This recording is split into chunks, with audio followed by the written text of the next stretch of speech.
I'm back. I'm back. I'm back. I know. I received all your DMs. I got your messages. I've been reading everything, but life, honey, life was lifing. Not in a bad way, all in a good way. I got a lot of things going on, a lot of things that were happening. Um, but things are on an up and up. So I wanted to come back and be here with you guys. And I thought that I would just give you some updates, some life updates, and of course, answer ding, ding, ding, ding, some of your questions that have been going on. And there are a lot of questions that I get. There's no way to do this all in one video. So I'll take a stab at a few and then do like part 2, part 3, part 4.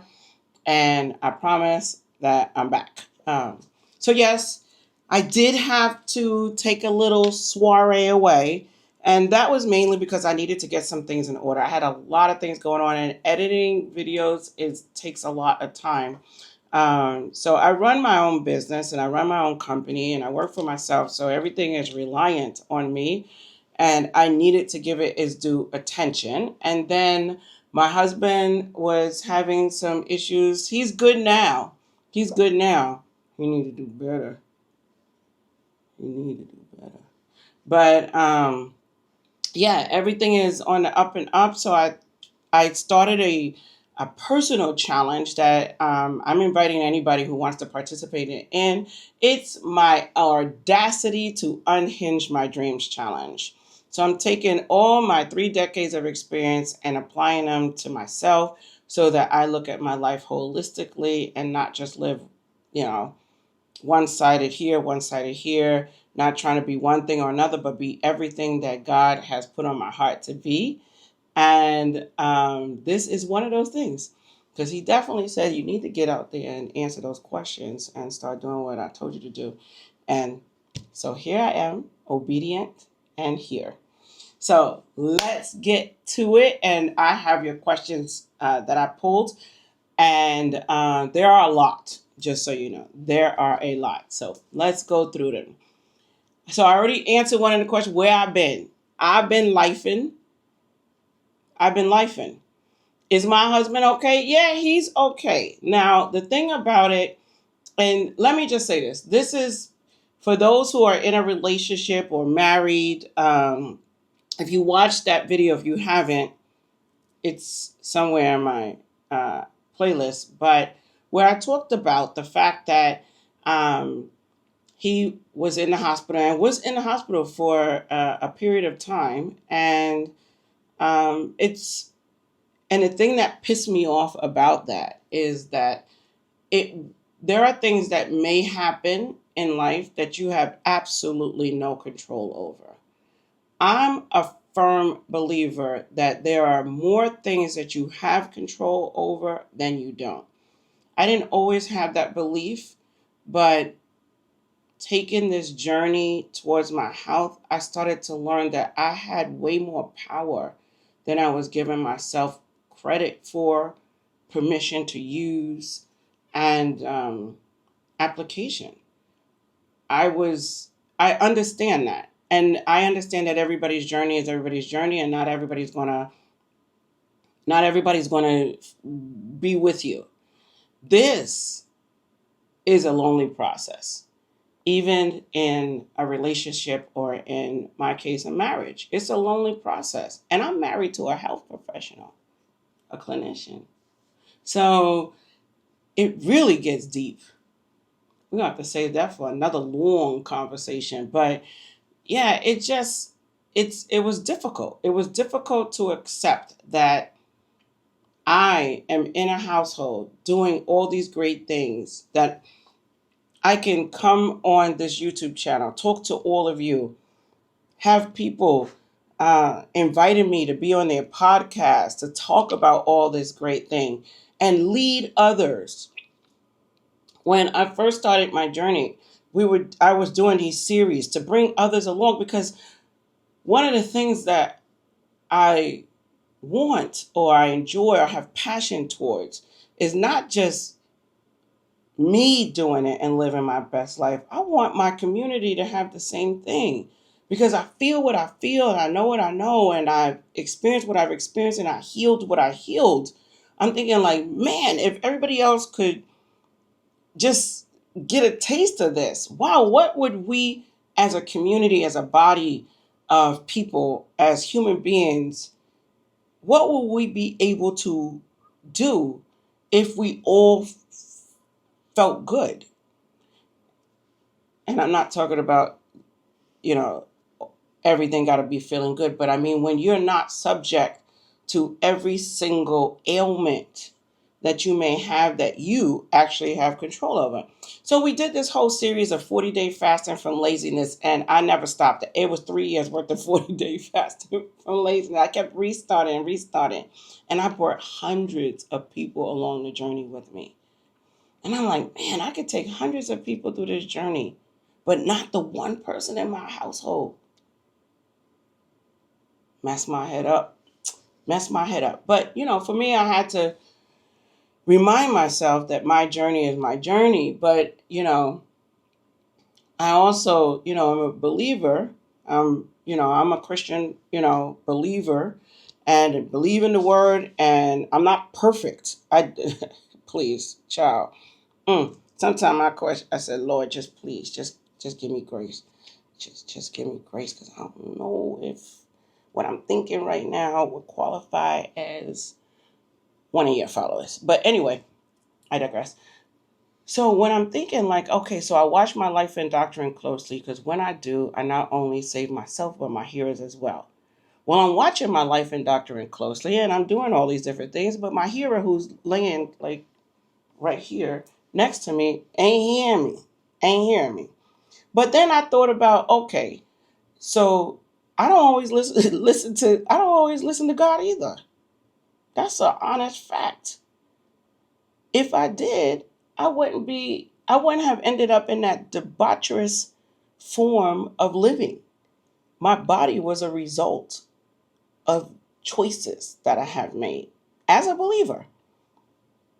Now, I know that's a lot for people to swallow right now, but it's my truth. Let me just say that. I ain't going to put it on you. If you say, nah, Precious, that ain't me, I ain't debaucherous, I don't overly indulge, then it's just me.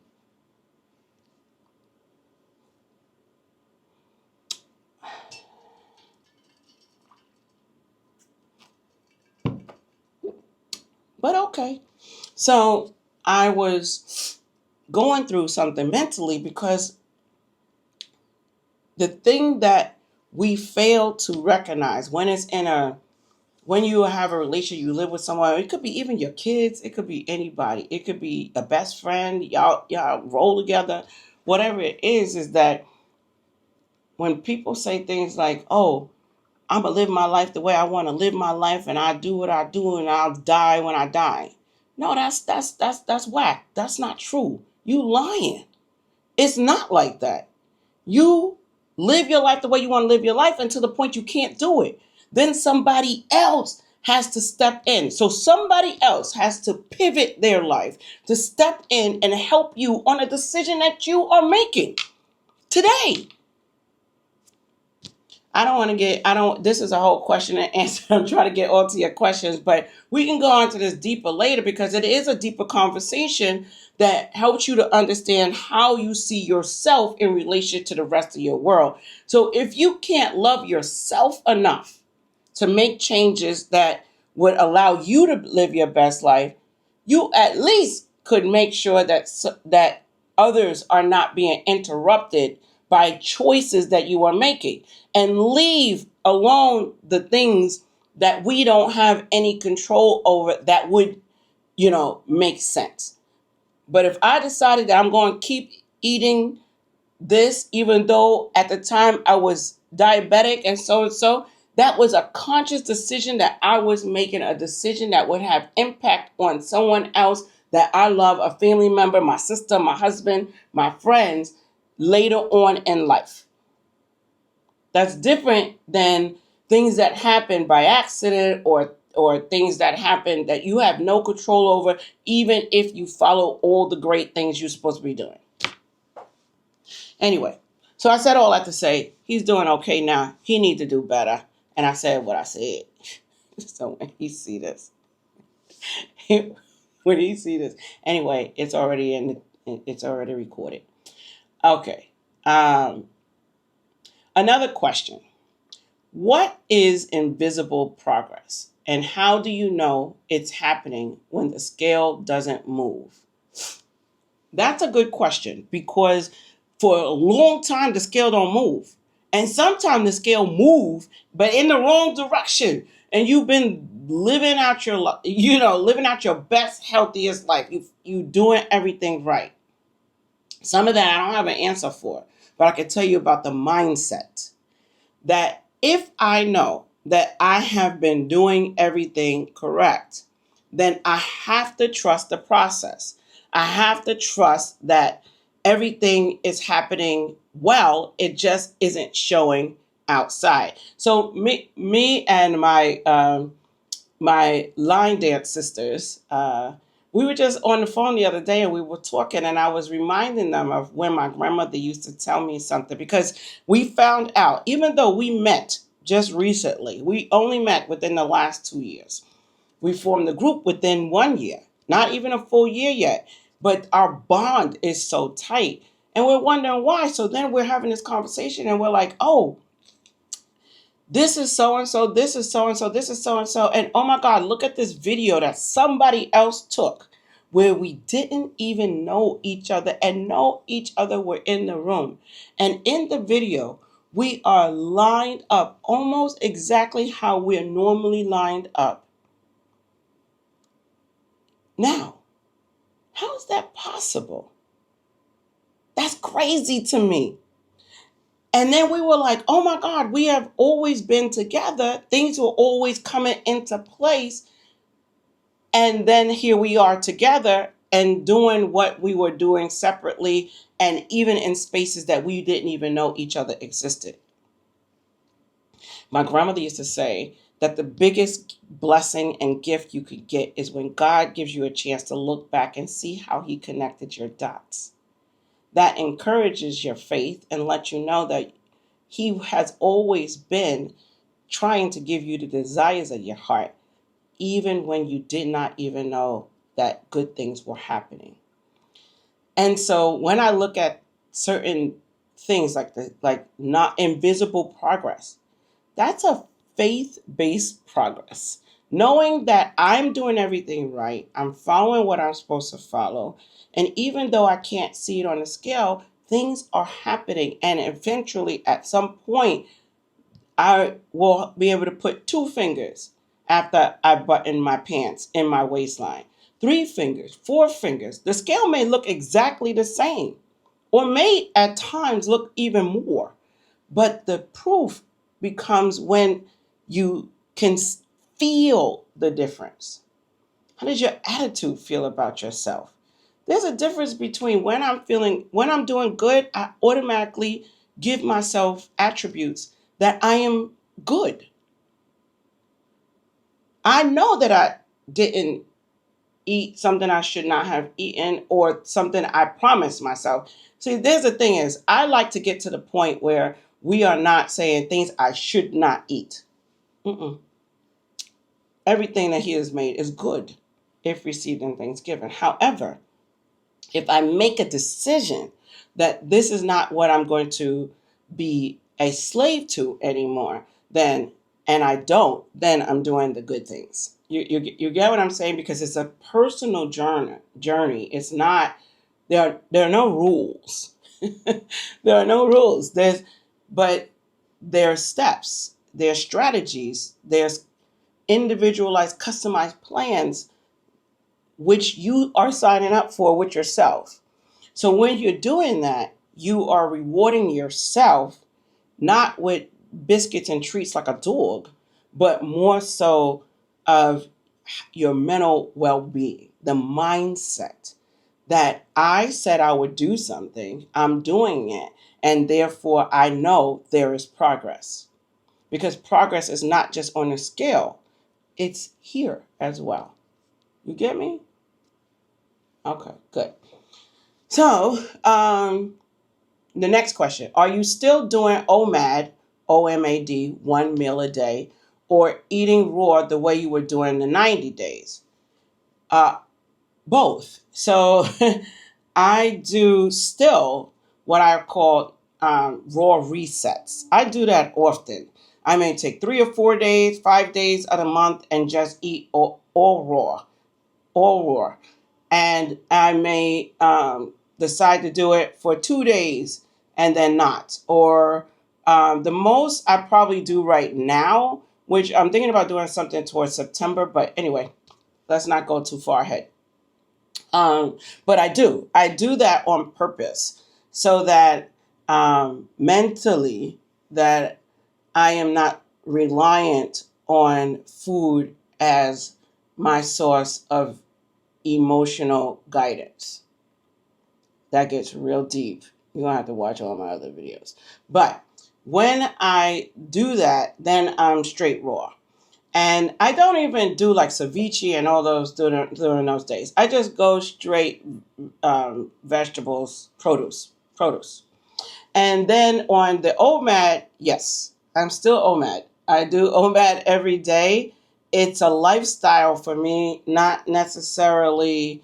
Um, it's just better for me. It's better for me. I've had a history of different diagnoses along the way, diverticuli, GI issues, and things of that nature. So it takes still, even though my body is healed, those pockets that I created are still there when I was not taking good care of myself. So, so yeah, I prefer to focus on what I need to get done throughout the day and then go eat my meal. And I prefer, just for me, I am a dinner person. I like dinner food. I've never been early in the morning breakfast person. I was raised to, to eat like that because my grandmother would cook early in the morning. But after a while, it started to get like, I'd rather have dinner for breakfast. Me and my grandmother. She would make breakfast for everybody else, but me and her, she used to wake up, whatever we had for dinner the night before, that became breakfast over grits. That's how we used to roll. I prefer dinner food, like the food traditionally associated with eating dinner um, all day. But even I can have. But if you say breakfast, then if I did move my meal to one meal a day, and chose to eat it in the morning, it would still be food normally associated with dinner, not necessarily like breakfast traditional IHOP type food. And I still don't eat carbs. I mean, natural carbs that come naturally in certain vegetables, but no starchy, no rice, potatoes. And that's my choice. Don't come for me in no comments. Well, you need to eat some potatoes. No, I don't. I don't need to eat a potato. I'm perfectly fine. And this is how I prefer to live.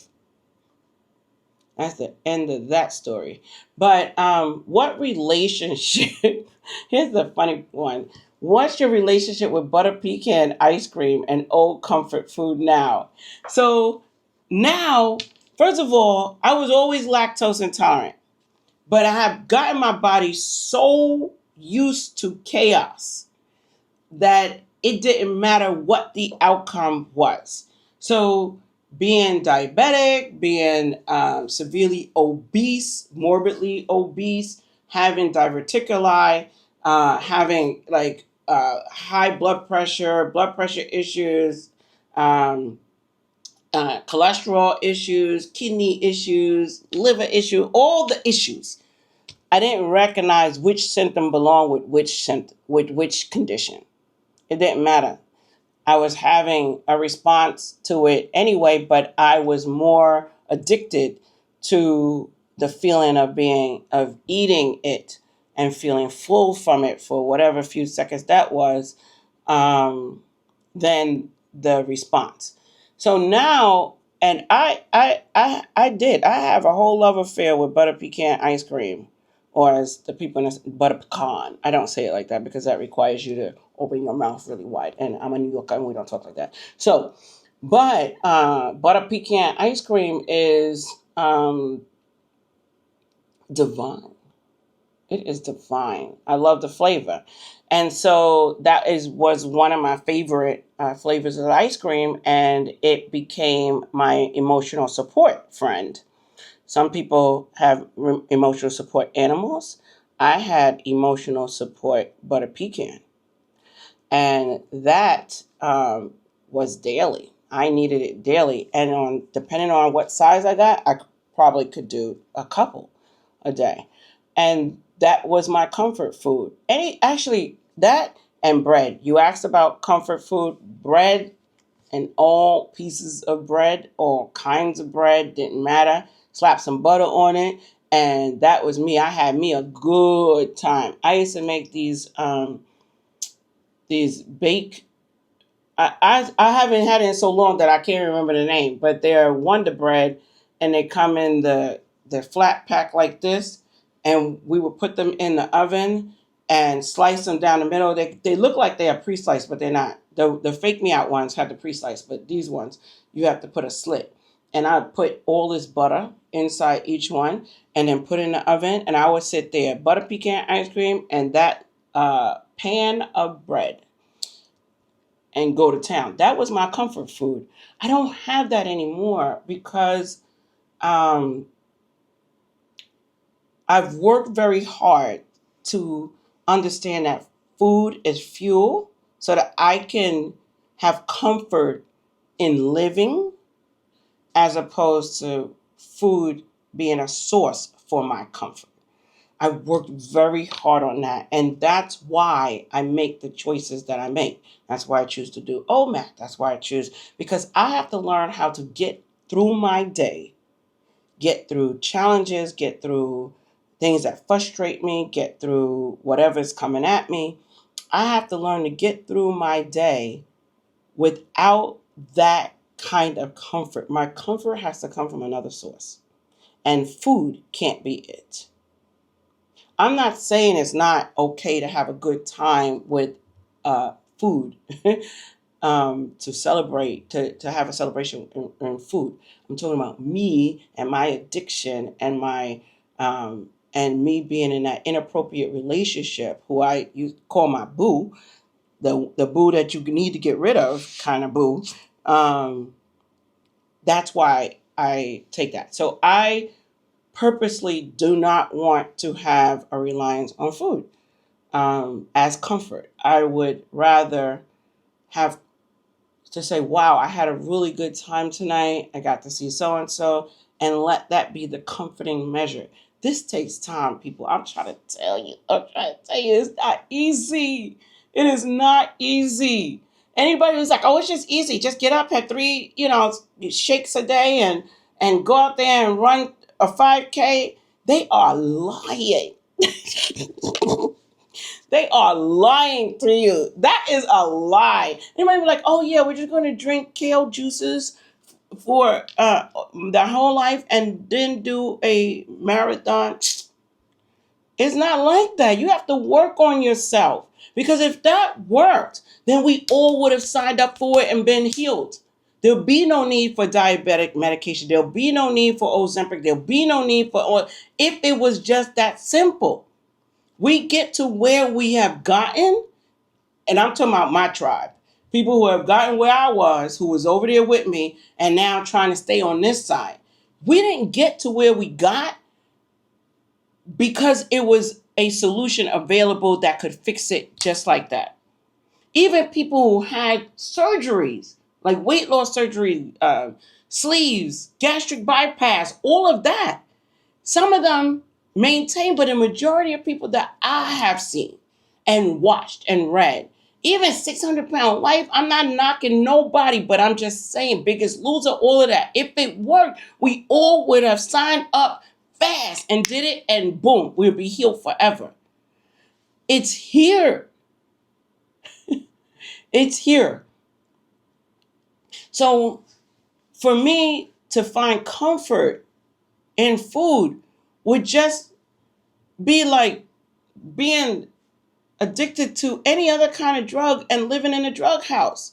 It's not conducive to my healing. So I need to find and replace that with things that are actually meaningful. And I had to define what meaningful meant for me.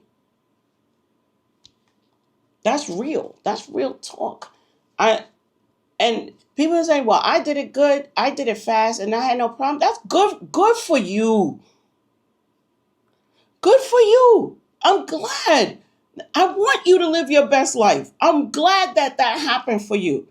Majority of people that I know, that I hang around with, that I see every day, that are in my life, that I look out the window right now. I'm looking out the window. I see about 5-6 people that that's not working out for. But when we think about it, we have to be able to understand that the majority of people, that's not how it goes. So we have to start learning what got us there. What do we really want out of life? How am I going to create these steps for me so that I strategically get there? For my whole career, that's why I started that Audacity to Dream, Unhinged Dream Challenge for myself.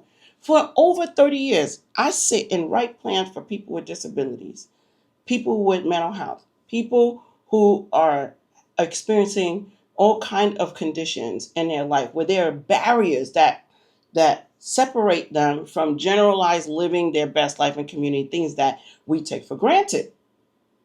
And I write very strategic plans on what steps this person would follow to break down their barriers and what all the people around them, workers, family members, mom, dad, whoever, must also do to support this person so that they break down barriers. Not only that, and then I'm required to make sure that this person actually acquires or actualizes those outcomes, like held to a high standard for that.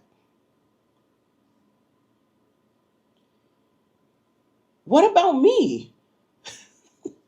All this time I'm ready to play up for people and I'm sitting up there 400 pounds with mad disabilities myself that I am doing to myself. I'm disabling myself. And I've yet to write this plan for me to figure it out and figure out how to create a circle of support around me that will make it happen. Majority of people have never gotten that done for them. The only people I know in my whole big age life is the people that I've supported in my career with people with disabilities. We write them that individualized plan. I don't know anybody who has an individualized plan. That's why I'm encouraging people to start looking at this differently. There is no one solution but you. You are the solution. It is you. It is me. Even you watching me right now, what I hope that you take away from me is the inspiration to bet on yourself. Now y'all gonna make me start crying. I don't want to cry. That's not what I'm here for. Get it together, precious. Get it together. Bet on yourself. Believe that you can do it. And if I be that example, that you can pull yourself up and out of those situations so that you can live your best life, then here I am. Here I am.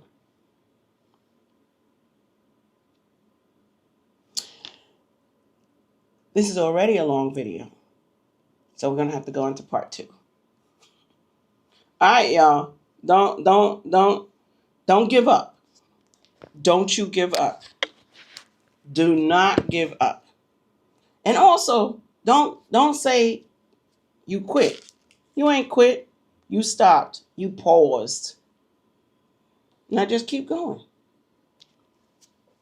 Just keep going.